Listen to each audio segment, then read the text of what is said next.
Chair Brophy? Yeah, Dan,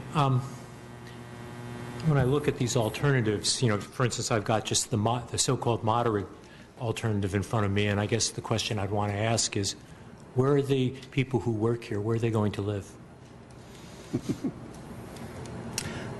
So for each alternative includes some level of new residential development tied into the housing element. So for alternative A, it includes all of the required 1064 number under the current housing element cycle.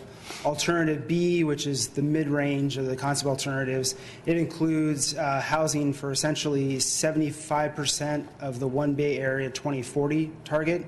And alternative C, which is the higher end range, is 100% of the One Bay Area target. Well, so from a housing standpoint, that's how it's factored most directly into the alternatives. But that's not exactly answering the question I asked. The question I asked is that you have, for instance, 2 million square feet of office space in your moderate plan. That's 7,500 workers.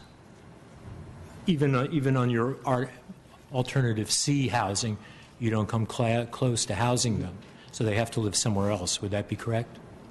Correct. The development allocation for non-residential uses, office, commercial, and hotel, is looking at the larger market study that we did as part of the project and sort of a larger potential demand for.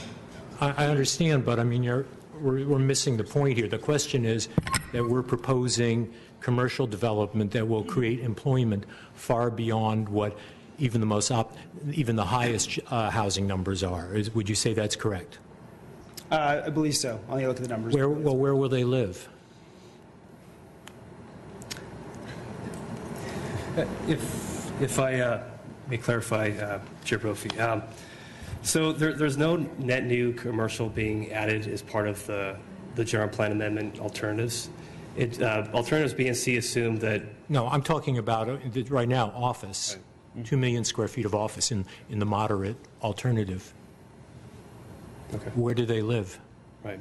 Well, most of the residential allocation is focused near the employment centers along De Anza and Stevens Creek.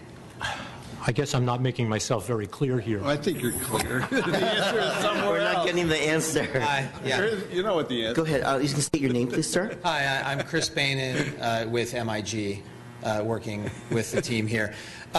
Yeah, well, the answer is in that alternative, in that scenario, there would be a net number of jobs where housing for those employees would occur outside the city. Okay, now we can't determine exactly. Okay, let me just go through some facts here. Now, is it true that in the 2010 ABAG numbers that there's as of 2010 there was a substantial surplus of jobs in Cupertino over labor force? I'm going to have to take RT again. I may have to take a look at the exact numbers, but in answer to your earlier question, which I think you were trying to get an answer to, ABAG and MTC understand as part of SB 375 that every community is not going to house the number of workers it has.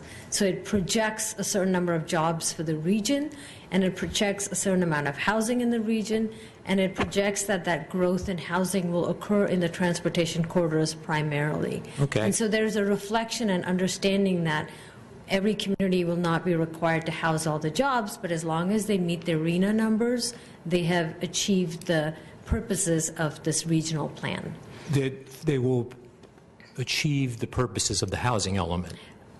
Of the regional plan, in terms of its housing commitment. I mean, I think this is an important issue because, believe it or not, there are other communities in Santa Clara Valley that are using the exact same argument. 2 weeks ago, the city of San Jose approved 2 million square feet of new office space, and notwithstanding the fact that we already had a surplus of jobs over workers in Cupertino, last fall we approved a 3.5 million square foot complex for Apple that will employ 12 to 14,000 employees, and I think very rightly so. But at some point, do we have some obligation as a community, and do the other communities in the Santa Clara Valley have an obligation to say we can't keep providing large-scale office development as proposed by options B and C without any ability or willingness to house those people, because Mountain View and Sunnyvale and San Jose and Palo Alto, Menlo Park, none of them are planning to house them for us. You bring up a good point. And when we talk about this to ABAG, what they say is every 8 years, when the new RENA numbers come out, what they do is they do a recap of what is the office that's been built, project, and the RENA numbers might change. That the kind of numbers we're seeing here just violate all common sense and all kinds of basic planning concepts of some balance of where large-scale employment is going and where the residents are. And it seems to me that these large-scale concepts are a direct violation of AB 32 and SB 3375, not to mention decency to the metropolitan area. Thank you.